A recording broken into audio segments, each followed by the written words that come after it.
Okay, it's Andrew here with Big Blue.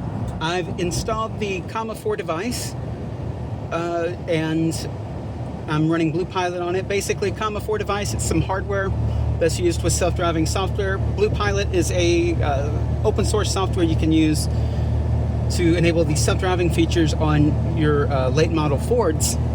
Pretty cool stuff. I wasn't sure what to think at first. This is kind of my first big trip with it. I'm going down to Pell City for a date. Actually, the date specifically requested to meet the blowhire.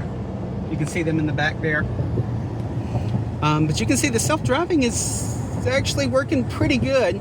It uses the adaptive cruise control, but it has its own lane centering and stuff, but it's doing a really good job so far. It can even change lanes by itself. So pretty cool stuff. I'll post an update soon, let you guys know how the trip went. But overall, it's pretty cool. I guess maybe I should explain a little more how it works. So this device up here, that's the Comma 4 device. It runs open source software. The original is Open Pilot from the folks that made the device, but there's a fork of it that's called Sunny Pilot, and then a fork of Sunny Pilot is Blue Pilot. So Blue Pilot is basically all the self-driving features, but optimized for Fords, particularly the way a lot of the communication works.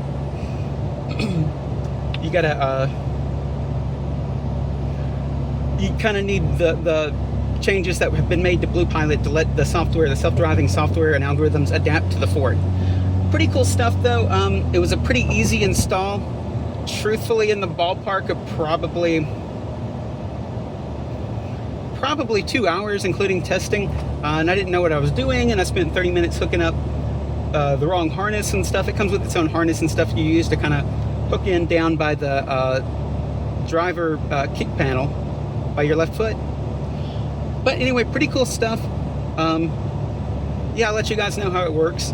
And obviously, it's not like it's not like a Tesla thing where you put in your destination, it drives you all the way there. But it even does a pretty decent job navigating through neighborhoods. You've got to steer. I've got some minor complaints and issues with it.